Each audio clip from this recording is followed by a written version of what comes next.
Hello students,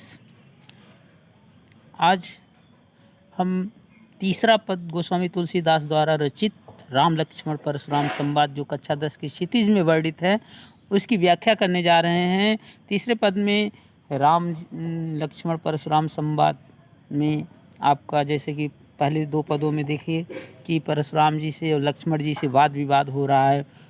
Parshuram जी उतना ही गुस्सा हो रहे हैं और चूंकि अपने घमंड में इतना वो खुद को नहीं जान पा रहे हैं कि हम किसके सामने क्या कह रहे हैं, और उसी सिलसिले में इस बात को कहते हुए बात चल रही है। तो लक्ष्मण जी बोल रहे हैं कि बिहसी लखन मोले मृदुबानी, अहो मुनीस महाभटमानी, पुनि पुनि मोहि दिखाओ कोठारू, चाह तुड़ामत फूक पहारू। लखन जी उतने मुस्कुराते हुए मीठी वाणी बोले, हे मुनीश्वर, मेरी बात सुनिए। पुन पुन मोह दिखाओ कुठारू, मुझे बार बार इस प्रकार से कुठार अर्थात फरसे को दिखा रहे हैं कि जैसे कोई अपने फूंक से पहाड़ को उड़ाना चाह रहा है। आप अपने फरसे को दिखा करके ऐसा साबित कर रहे हैं जैसे कोई ऐसा इंसान हो जो फूंक से पहाड़ को उड़ाना चाह रहा है। और यहाँ कुम्हड़बतिया को उनाई जे तर्जनी देख मजे, और यहाँ कोई काशी फल नहीं है, काशी फल नहीं है, कद्दू का फल नहीं है जो कि छोटी अंगुली दिखाने पर सूख जाता है। देख कुठार सरासर बाना, मैं कुछ कहा सहित अभिमाना। और इस कुठार फरसे को और इस बाण को देख करके जो कुछ मैंने बोला पूरे गर्व के साथ बोला, अभिमान के साथ बोला, उसमें कहीं कोई अपमान वाली बात नहीं है। भृगुसुत समझ जनेऊ बुलोकी, जो कुछ कहूँ सहूँ ऋष रोकी। भृगुसुत परशुराम जी आपको जान करके और जनेऊ बिलोकी जनेऊ देख करके मैं जितना भी जो कुछ कह रहा हूँ सह रहा हूँ उसे अपने गुस्से को रोक करके कह रहा हूँ, क्योंकि हमारे क्षत्रिय धर्म में महिषुर हरिजन अरुगाई, हमरे कुल इन पर न सुराई। क्योंकि हमारे क्षत्रिय वंश में देवता पर महिषुर हरिजन जो भक्त हैं, ईश्वर के भक्त हैं, और गाय पर कोई इन पर अपनी वीरता नहीं दिखाता। हमरे कुल इन पर न सुराई, मतलब हमारे खानदान में इन पर वीरता नहीं दिखाई जाती है। बधे पाप अब कीरत हारे, यदि इनका वध किया जाता है तो फिर पाप होता है, और अगर हार जाते हैं तो अपयश फैलता है।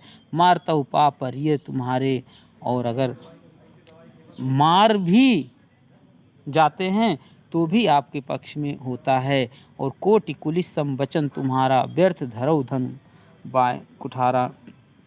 हे मुनि, करोड़ों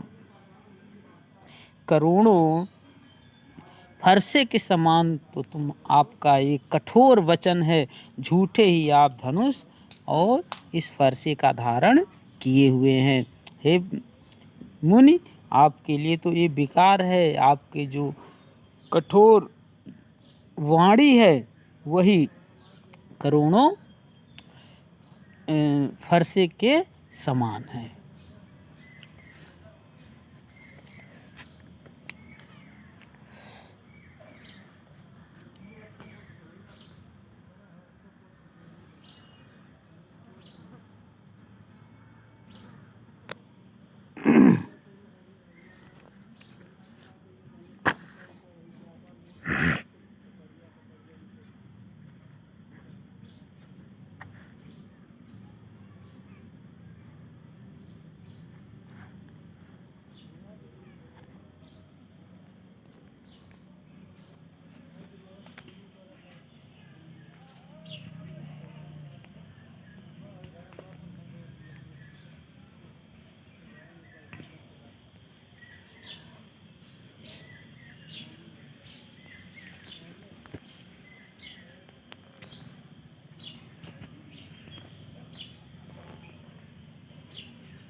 जो बिलो की अनुचित कहें क्षमहु महामुनि धीर, और सुनि सरोस भृगुवंश मनि बोले गिरा गंभीर। लक्ष्मण जी कहे जो मैंने देखा अनुभव किया वह बोला, अगर उसमें कुछ अनुचित हो तो कृपया हे मुनि आप हमें धैर्य धारण करते हुए मुझे क्षमा करें। और इतना सुनने पर परशुराम जी भृगुवंश मन मतलब भृगुवंशज परशुराम जी गंभीर स्वर में गुस्से से बोले। आज के लिए बस इतना ही। अगले वीडियो में हम अगले पद को फिर अपलोड करेंगे।